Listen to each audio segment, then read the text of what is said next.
ಪತ್ನಿಗೆ ಉಗ್ರ ಸಂಘಟನೆಯೊಂದಿಗೆ ನಂಟಿದ್ದು ಈಗ ನಾಪತ್ತೆಯಾಗಿರುವುದಾಗಿ ಪತಿ ದಕ್ಷಿಣ ಕನ್ನಡ ಜಿಲ್ಲಾ ಎಸ್ಪಿಗೆ ದೂರು ನೀಡಿದ್ದಾರೆ. ಎಸ್ಪಿಗೆ ದೂರು ನೀಡಿದ ಪತಿ ಬೆಳ್ತಂಗಡಿ ತಾಲೂಕಿನ ನೆರಿಯ ಗ್ರಾಮದ ನಿವಾಸಿ ಚಿದಾನಂದ ಕೆಆರ್ ಎಂಬುವರು ಹೆಂಡತಿ ವಿರುದ್ಧ ಈ ರೀತಿ ದೂರು ನೀಡಿದ್ದಾರೆ. ಇವರ ಪತ್ನಿ ರಾಜಿ ರಾಘವನ್ ಕಳೆದ 11 ವರ್ಷಗಳಿಂದ ದುಬೈನಲ್ಲಿ ಉದ್ಯೋಗದಲ್ಲಿದ್ದಾರೆ. ಈ ದಂಪತಿಗೆ 2 ಮಕ್ಕಳಿದ್ದಾರೆ. ಪತ್ನಿ ಜುಲೈ 11ಕ್ಕೆ ಮತ್ತೆ ಊರಿಗೆ ಬಂದಿದ್ದು ಮಗಳನ್ನ ತನ್ನೊಂದಿಗೆ ಕಳುಹಿಸಿಕೊಡಬೇಕು, ತಮ್ಮದೊಂದು ಉಗ್ರ ಸಂಘಟನೆ ಇದೆ, ಅದಕ್ಕೆ ಸೇರಿಸಬೇಕೆಂದು ಒತ್ತಾಯಿಸ್ತಾ ಇದ್ದಾಳೆ. ಕಳುಹಿಸದಿದ್ದಲ್ಲಿ ಸಂಘಟನೆಯ ಮೂಲಕ ಶಿಕ್ಷೆ ಕೊಡಿಸುತ್ತೇನೆ ಎನ್ನುತ್ತಿದ್ದಾಳೆ. ಇದಕ್ಕೆ ಆಕೆಯ ಅಕ್ಕನ ಕುಮ್ಮಕ್ಕಿದೆ ಎಂದು ಆರೋಪಿಸಿದ್ದಾರೆ.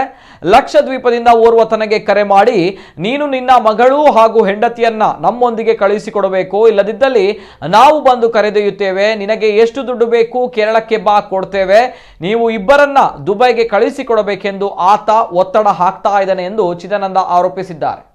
ನಾನು ಮದುವೆಯಾಗಿ 11 ವರ್ಷ ಆಗಿದ್ದೇನೆ. ಹೆಂಡತಿ 11 ವರ್ಷದಲ್ಲಿ ದುಬೈ ಕೆಲಸ ಮಾಡಿದ್ದಾರೆ. ನನ್ನ ಮಗಳಿಗೆ 2 ವರ್ಷದಲ್ಲಿ ಅವಳು ದುಬೈಗೆ ಹೋಗಿದ್ದು. ಮಗನಿಗೆ 11 ವರ್ಷ 7 ತಿಂಗಳಿರುವಾಗ ಅವಳು ದುಬೈಗೆ ಹೋಗಿದ್ದು. ಮಗನನ್ನು ಆಗಿ 12 ವರ್ಷ ಆಗಿದೆ. ಈಗ ಅವಳು ದುಬೈಯಿಂದ ಬಂದು ಅಕ್ಟೋಬರಿಗೆ ಬಂದಿರು. ಈ ಜುಲೈ 11ಕ್ಕೆ ನನ್ನ ಮನೆಗೆ ಬಂದಿದ್ದಾಳೆ. ಬಂದು ಈಗ ಮಗಳನ್ನು ಕರ್ಕೊಂಡು ಬಂದು ಹೇಳೋದು.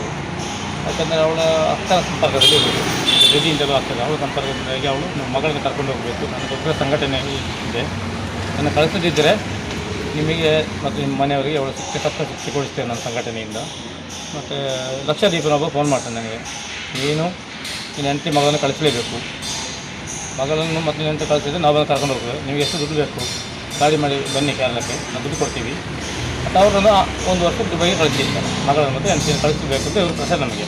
ಇದರ ಜೊತೆಗೆ ಇವಳು ಬದಿಗೆ ಆಗ್ತಾನೆ ನಂತರ ನನಗೆ ನನ್ನ ಮಗಳನ್ನ ಕರ್ಕೊಂಡು ಹೋಗಲೇಬೇಕು, ನಾನು ಹೋಗಬೇಡ, ಮಗಳೇ ಪ್ರಾಯ ಇದಾಯಿತು, 12 ವರ್ಷ ಆಗಿದೆ, ಇನ್ನು ಅಮ್ಮನಿಗೆ ಬೇಕು, ನಾನು ಇಷ್ಟು ವರ್ಷ ಸಾಕಿದೆ 10 ವರ್ಷ, ನೀನು ಹೋಗಬೇಡ ಮನೇಲಿರು ಅಂತ ಹೇಳಿದ್ರು.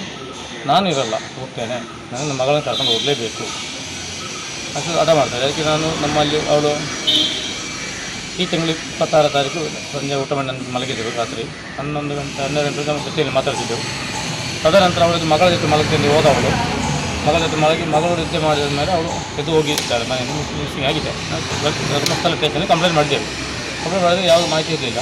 ಮೊನ್ನೆ ತಾನೇ ಎಸ್ ಐ ಅವರು ಫೋನ್ ಮಾಡಿ ಹೇಳಿದ್ರೆ ಅವಳು ಮಂಗಳೂರಲ್ಲಿ ವೇದಂ ಹಾಸ್ಪಿಟಲಲ್ಲಿ ಅಡ್ಮಿಟ್ ಆಗಿದ್ದಾರೆ, ಟ್ರೀಟ್ಮೆಂಟ್ 10 ದಿನ ಅಷ್ಟರಲ್ಲಿ ಕಾಯಿರಿಂದ ಇದ್ದಾರೆ. ಅದಕ್ಕೆ ಕೇರಳದಿಂದ ನನ್ನ ಫೋನ್ ಮಾಡ್ತಾರೆ ಎಷ್ಟೋ ಜನ ಅವರು ನನ್ನ ಫೋನಿಗೆ. ಅವ್ರದ್ದು ಮೊಬೈಲ್ ಫೋನು, ನನ್ನ ಆಧಾರ್ ಕಾರ್ಡು, ರೇಷನ್ ಕಾರ್ಡು ಎಲ್ಲ ತೊಗೊಂಡೋಗಿದ್ದಾರೆ. ಮನೆಯಿಂದ 95,000 ರೂಪಾಯಿ ಕೃಷಿ ಚಟುವಟಿಕೆ ಅಮ್ಮ ತಗೊಂಡೋಗಿ ಮತ್ತು 1-2 ಬಳೆಯನ್ನು ತೆಗೆದುಕೊಂಡು ಹೋಗಿದ್ದಾಳೆ. ಮತ್ತು ಒಮ್ಮೆ ನಮಗೆ ಫೋನ್ ಇಲ್ಲ, ಯಾವ ಇಲ್ಲಿದ್ದಾಳೆ ಎಷ್ಟು ಹೇಳೋದಿದ್ದರೂ ವಿಚಾರ, ಅದು ನಮಗೆ ಹೋಗಿ ನೋಡುವಂಥ ಚಾನ್ಸ್ ಇಲ್ಲ. ಈಗ ನಾವು ಎಷ್ಟು ಕಂಪ್ಲೇಂಟ್ ಮಾಡಿದ್ದೇವೆ. ನೀವು ಚಾನಲ್ ನಮಗೆ ನನ್ನ ಮಗಳಿಗೂ ನಮ್ಮ ಕುಟುಂಬಕ್ಕೆ ಏನಾಗ್ಬೋದು. ಸಣ್ಣ 2 ವರ್ಷದಿಂದ ಸಾಕಿ ಬರ್ತಿದ್ದ ಮಗಳು, ಅವಳು ದುಬೈಲಿ 1 ತಿಂಗಳು ವರ್ಷದ ಬರ್ತಾಳೆ, 10-15 ದಿನ ಮನೇಲಿ ಇರ್ತಾಳೆ, ಹೋಗ್ತಾ ಇರ್ತಾಳೆ. ಯಾವ ಕೆಲಸ ಅಂತೇಳಿ ನಮಗೆ ಗೊತ್ತಿಲ್ಲ. BR ಶೆಟ್ಟಿ ಅವರ ಕಂಪನಿಯಲ್ಲಿ ಕೆಲಸ ಇದೆ ಅಂತ ಹೇಳಿದ್ರು, ಒಳ್ಳೆ ಸಂಬಳ ಇದೆ ಅಂತ ಹೇಳಿದ್ರು. ಸಂಬಳಗಳು ಈಗ ದುಡ್ಡು ಏನಿಲ್ಲ ಅವರಲ್ಲಿ. ಈಗ ಒಟ್ಟೆ ದುಬೈಗೆ ಹೋಗಬೇಕು, ಮಗಳನ್ನು ಕರ್ಕೊಂಡು ಹೋಗಲೇಬೇಕು, ಅಲ್ಲಿ ಮಗಳಿಗೆ ಕಲಿಸಬೇಕು ಅಂತ ಜವಾಬ್ದಾರಿ. ಅದಕ್ಕೆ ನೀವು ಒಂದು ಸಾಯಬೇಕು ಅಂದರೆ ಬದುಕಲಿಕ್ಕೆ ನಂಬ್ತಾರೆ. ಅದು ಅಕ್ಕ ಇದ್ದಾಳೆ ಅವಳು ರೆಡಿ ಅಂತ ಹೇಳಿ ಮಂಗಳೂರಲ್ಲಿ. ಅಕ್ಕಂದಿರ ಕಾಂಟ್ಯಾಕ್ಟಲ್ಲಿ ಇದೆಲ್ಲ ಆಗ್ತಿರೋದು. ಇವಳು ಮೊದಲು ಒಳ್ಳೆ ಚೆನ್ನಾಗಿದ್ದವಳು, ಅದು ಮನೇಲಿ ಇರುವಂತೆಲ್ಲ ಹೇಳ್ತಿದ್ರು. ಆದರೆ ಈಗ ಅಕ್ಕಂದಿರ ಕಾಂಟ್ಯಾಕ್ಟಿಂದಾಗಿ ರೆಡ್ಡಿ ಅಂತೇಳಿ ಇರುತ್ತದೆ, ಅವಳು ಕರೆಸಿ ಹೋಗಿರೋದು. ಡೌಟ್ ಇದೆ ಅವಳು ಮೇಲೆ, ಅವಳು ಜನ ಕಳಿಸಿ ಮನೆಯಿಂದ ಕರ್ಕೊಂಡು ಹೋಗಿರ್ಬೇಕಷ್ಟು ನಮ್ಮ ಒಂದು ಡೌಟ್ ಇದೆ. ಅದರ ಬಗ್ಗೆ ಅವ್ರು ಯಾವ ಸಂಘಟನೆ ಇದ್ದಾಳೆ ಅವಳು, ಏನು ಅವಳು ಕೆಲಸಗಳೇನು ದುಬೈಯಲ್ಲಿ, ಮತ್ತು ಲಕ್ಷದೀಪನನ್ನು ಫೋನ್ ಮಾಡುವನು ಯಾರು, ಅವಳಿಗೆ ಏನು ಸಂಬಂಧ, ಎಂತ ಬೇಕಾದರೆ ಬೇರೆ ಮದುವೆ ಆಗು, ಮಕ್ಕಳ ತಾಯಿಬೇಕಾದ್ರೆ ಅವಳು ಬರುವವರೆಗೆ ವೆಯ್ಟ್ ಮಾಡುವ ಬಂದ ಮೇಲೆ ಅಂತ ಹೇಳ್ತಾಳೆ.